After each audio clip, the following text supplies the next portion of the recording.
There I was, young, black, and in my prime, much like Amazon, and my mother approached me on a dreary day. She said, "Hey, I'm gonna leave for a week. Can you please watch Atticus?" I said, "I don't really want to. Atticus is my little brother. He is nonverbal and autistic. He can't say a word. He can't say a single thing."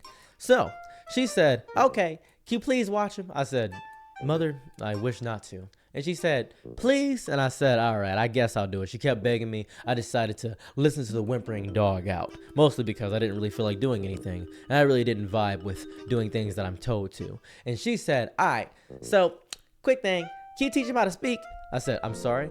Now, my mother is, how do I phrase this? An old head black woman in the best way I can. She thinks with enough grit and determination that I can become a speech therapist. I'm not a speech therapist. I have no idea how to do these things. My brother is in a mental state that I cannot understand. He can't speak. He's nonverbal. He doesn't say a word. I have no idea. And he smears his poop on the walls. I really don't know how to deal with him at most times. I truly don't. And she says, "I gave $50. Now I'm motivated." She didn't mention money. They caught me off guard.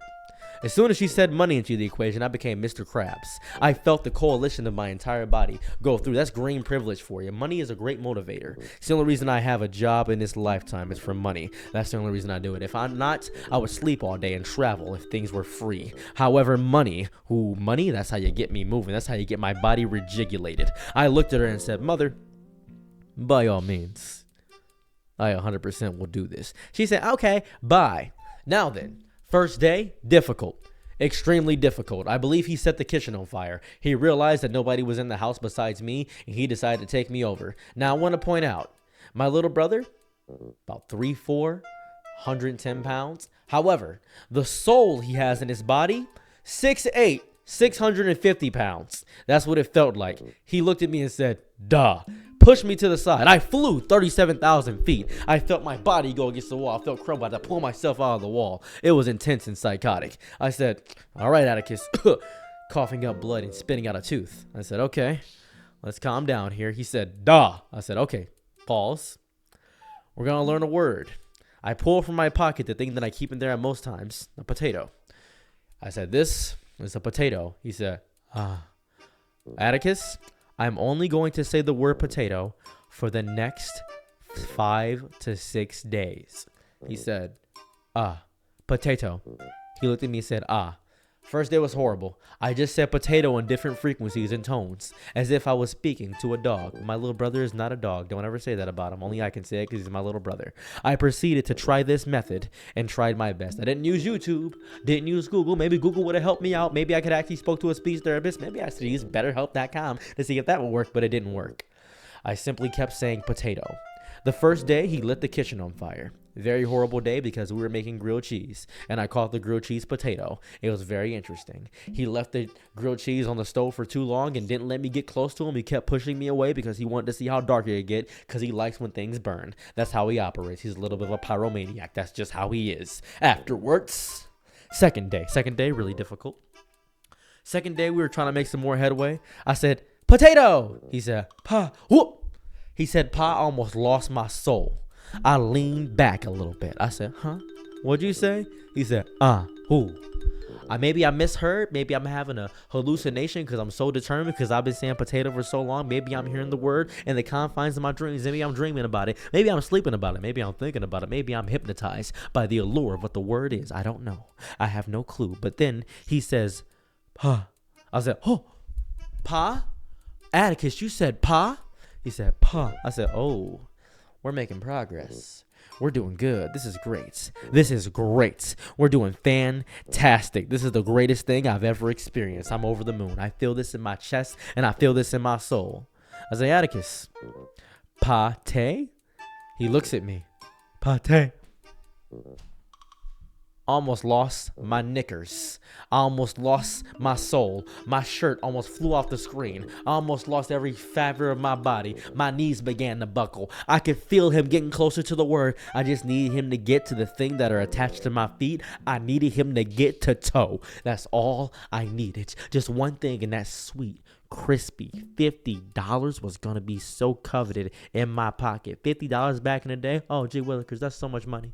Oh, even nowadays, $50 is a lot of money. That's halfway to 100, and 100, that's halfway to 200, and 200 is basically 500, and that's basically 1,000. So with that $50, I could go to the casino and gamble and get to potentially 1,000. I got gambler mentality. It's deep inside of my bone. My dad left because he was a gambler, and he left my mom, thus leaving us in debt. I'm trying to get to like my father was, big belly, a gambler. That's really how I'm trying to operate. So I'm excited. I look at him deep in the eyes, and we're just at pate. He keeps saying pate, pate, pate, pate, pate, pate, pate, pate. I'm excited. So what do we do after that? Oh, what do we do after that? You fool. Third day comes. He keeps saying pate. So I now know that 2/3 of the word is done. I pull out the potato from my pocket and I say toe, toe, toe. He looks at me. Pate. And I'm like, toe, pate, toe, pate, toe. We're locked in. We're looking eye to eye. He feels my brain. I know he's looking deep inside of my soul. I can feel the innocence in his body, the innocence in his soul. I can tell exactly what he's thinking. I'm not going to say this word because then he would win. Then he'd be the victor in this struggle. I could tell that he's trying to have this battle with me inside of my brain. I can feel it in my whole chest. But because of the staring, I can feel he's getting nervous. He peed himself a little bit. I can tell he gave up. Only a man with true charisma could pee himself in front of me, and that's when my little brother is the greatest man I've ever met. He looked at me and said, potato. As soon as I heard that, I fell to my knees. I fell to my knees and thanked the heaven. I prayed to whatever gods I could find, because $50 was soon going to be mine. And then my mother came home. She said, you teaching the word? I said, Atticus. He comes down running, 2 potatoes in his hand, clamoring them together. Potato, potato, potato. She says, what? Why did you do that? She was angry. Oh, she was pissed. Oh my God. She was she was so devastated. I could feel the anger coming off of her soul. I could deeply feel it. She said, why did you teach him that word? Any other word you could have taught him. Why did you choose that word? And I said, Mother, the stipulations of our agreement stated that if I taught him one word, if I taught my little brother, Atticus, one word, nonverbal as he was, then by all means, I would achieve 50 times over. 50 times 1, 2 times 25. I don't know any other measurements besides that. I can't really do much multiplication right now because I'm not very good at math. I'm more of an English major. You can tell by the way that I yap. And then she said, fine. She reached in her pocket, going down at a 90-degree angle, going closer into her coveted dark cavern between her pockets. She pulled out the sultry, amazing, the vivacious wallet. Reaching inside of it, spreading it open, whoosh, reaching deep inside to pull out the crispest $50 bill. I see this, not knowing what president is on the $50 bill. I sniff it. I'm over the moon. I take that immediately and buy 150 bags of hot Cheetos because chips used to be 3 for $1. Bada bing, bada boom. I'm up. I have food for the next 17 days. I go in my basement and I proceed to play Onimusha 3 Demon Sage for the PS2. I taught my little brother one word, and I'm very happy about it. Thank you.